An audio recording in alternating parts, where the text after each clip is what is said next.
The way that we get sneakers has changed drastically over the past 5-10 years. We started picking up shoes, waiting hours to get these shoes in line. Then we started sneaker botting. Sneaker reselling has grown to an exorbitant business over the past few years.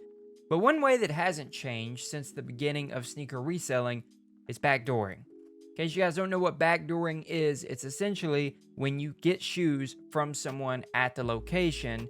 Say you have a friend who works at Foot Locker. He sets aside 5 pairs. He pays for them himself, maybe with an employee discount.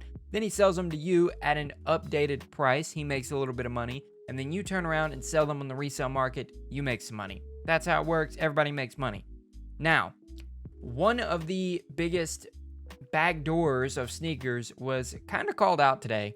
I don't know if he ever responded, but I saw this blowing up on Twitter, on my timeline. I wanted to bring it to you guys. So let's check it out and let's talk about backdooring sneakers and the overall state of it right now. Now, I really want to start making more of these sneaker drama or sneaker news videos. I know this isn't necessarily drama, but sneaker news and stuff that's going on in the community. If you guys want to see more of that, comment down below and like this video. So this comes to us from a fellow YouTuber. I don't know his channel. I've never watched anything from it before, but this popped up on my timeline today, and I thought it would be worth going into for you guys. Just to give him credit, his name on Twitter is Sneaker Fetish, YouTube guy. He's got a channel. Go check it out. I'll link it down below. I don't know this individual, but I saw this today on my timeline, and I felt like it was worth making a video about and talking about because it's something that we don't talk about enough in the sneaker community. Now, this all started when they started talking about the unions that dropped not too long ago. And someone said that it was taking forever to ship. They were waiting to get their pairs in. And then someone commented and said, the dude got them all.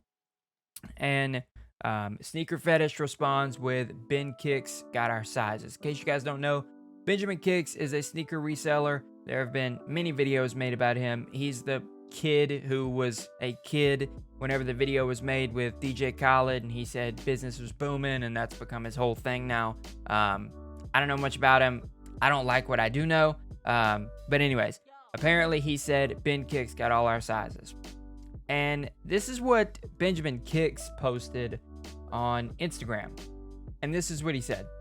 Everyone blaming Union, and it's so funny because I don't know what everyone doesn't understand. I've been doing this. I keep doing this. My back door so big, only I can stop me.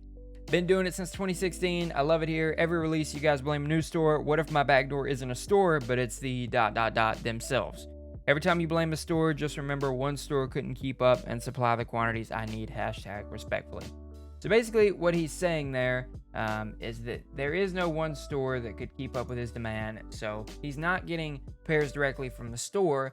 He's suggesting maybe it's the manufacturer or the distributor that is giving him these pairs. So Sneaker Fetish says BenjaminKickz said he don't backdoor sneakers. He gets them directly from the blank. Who do y'all think that is? Is it the brand? Who at Jordan Brand is giving him 500 pairs of unions? And then someone said he ruined sneakers, and then he asked, do you agree that he ruined sneakers? In case you guys don't know, this is the guy that we're dealing with here. I'm assuming this right here is Sneaker Fetish. Like I said, I've never met him. And this is BenjaminKickz. Now, a picture's worth 1,000 words, right? I'm sure you guys could tell a lot from that. And Sneaker Fetish goes on to say, I met Ben at SneakerCon years ago, tried to buy some shoes he had on his table, which wasn't many, and he said, man, I'll be honest, these are consigned, so I can't really move the price on them. He took the shoes right over to Urban Necessities and consigned the consignment. Basically, he's just not a great guy. There's been a lot of shady stuff that he's done in the past, and he's just kind of a jerk from what it seems like. And then they go on a little bit more to talk about some things that he's done. And then one guy said greed killed this, which I agree to an extent. He said, this is it, you know. And then the guy even said, one guy commented and said, brand is the word you're looking for. Why is it hard to understand? Companies do wild stuff to push their products. Selling 500 pairs to someone that they know will bring eyes. And Sneaker Fetish responds with, bro said he's got a brand connect. I don't know about that. But someone says, so hypothetically, let's say he gets all of these Nike Jordan Brenda Reserve, I think he means brand reserve restock, I don't know. Do people have the right to be so mad if he's taking pairs that aren't from the total stock sold? which Sneaker Fetish does a great job of phrasing this in a way that makes sense if you guys don't know what he's trying to say. So he says, so if this isn't taking from total stock, what is Jordan Brand reserve stock? Internal stock? And how is that stock replenished if someone sold him 500 pairs? I have so many questions from this statement. What he's basically saying is, if you're saying that he is getting the backdoor pairs from Jordan reserve stock, how is that different from the internal stock that's already there? Are we supposed to feel better that it's like there's stock set aside for him, or maybe set aside for other influencers? So this guy responds and says, I don't have numbers, but Nike never really sells out of anything, which is true. So it wouldn't surprise me it's between 1 to 5K of a shoe sitting around in a random warehouse waiting on a special event or a random gift. If he pulls from there, pairs never meant to sold, is it really a problem? Sneaker Fetish responds with, a lot of people don't realize this is even a thing though. Does that make you guys feel better if he possibly got his hands on pairs from a special stash that we were never intended to have anyways? That's a question that I want to pose to you guys. Would you feel better about people backdooring shoes if it was like a special stock that was set aside? And it's like, well, how can you be mad at me backdooring pairs? You were never going to get these pairs anyways. Does that make it better?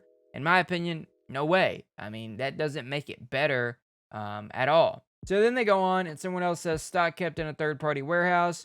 Rattan pairs exclusively being sold by Union. If he's not getting them from Union's warehouse, then A, Nike is directly backdooring product to resellers and messing up stock numbers before shops don't get what they paid for, or B, he's just capping. And then he said, that's right, there it is.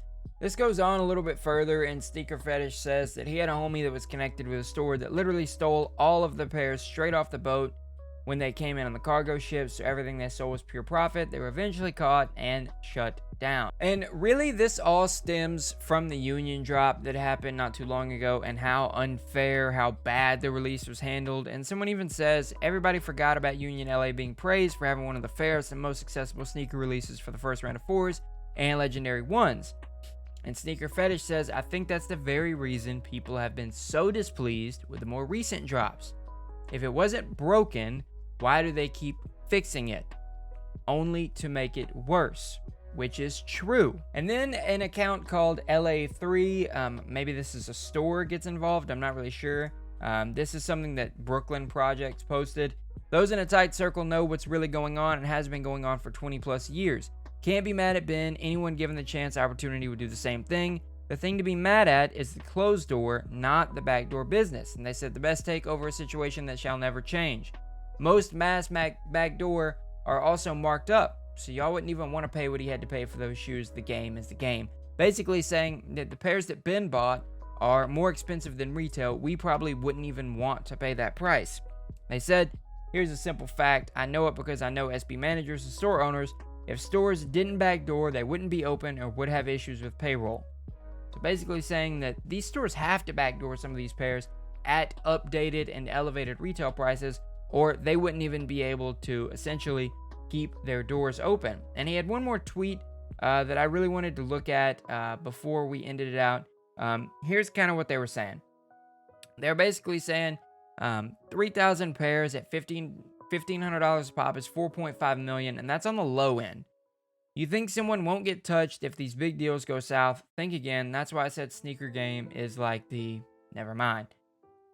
And he even adds on to it here. Someone says $1,500 a pair. It ain't tricking if you got it, but dang, couldn't and wouldn't be me. And on this note, please know this happens often on hyped up pairs. Every single release, I would say. Resellers aren't getting this stuff anywhere near retail price. True. Stores got to eat too, so they're paying up just to get the shoes, then adding 20-30% on it to make their cut. TRs were a gold mine because they shot up. Now, that's really the gist of all of this. Let's talk about this for just a second. So I guess the biggest point on all of this is when it comes to backdooring sneakers, where do you guys land? Do you feel like we should have all of the pairs allocated to the release? That way everyone can try to get their hands on pairs. And I know some people may be saying, you're a sneaker botter, why are you commenting on this? Aren't you kind of doing the same thing? To which I say I understand that, but I'm talking exclusively about backdooring pairs. Do you guys feel like it's okay? Are you guys okay with influencers or other people being sold pairs, maybe at an elevated retail, but they can guarantee their pairs? If the Travis Scott ones, the reverse fragments that are going to come out eventually, if someone said, hey, I could set aside 25 pairs for you at $500 a pop, they're yours, would you take that deal? A lot of us, after we see what a shoe does, we would say, oh yeah, we definitely would have taken that deal. But in the moment, would you taken it, or would you just take your chance and try to get the pair for retail? I want to know what you guys think. Do you guys have a problem with what BenjaminKickz is doing? Because yes, he is taking a lot of pairs of shoes for himself, and he is making a ton of money selling the shoes.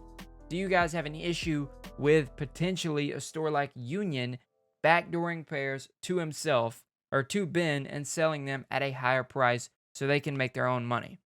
I want to know. This is a very controversial topic, I feel like, and I know you guys are going to have a lot of opinions. Leave them down in the comment section below and let me know if you like this new type of video, this new type of series that I would like to make maybe once a week or just whenever new sneaker news surfaces. And if you guys see any news that you want me to make a video on, just DM it to me on Twitter at Solestate1 and I will cover it. Shout out to YouTube guy Sneaker Fetish. Like I said, I've never seen his stuff, but definitely go check out his Twitter, his channel. I will have them linked down below. That is all I have for you guys today. Take care of yourself on this Tuesday. I will see you guys with another brand new video tomorrow at noon Central Time. This is Solestate signing out. Take care of yourselves.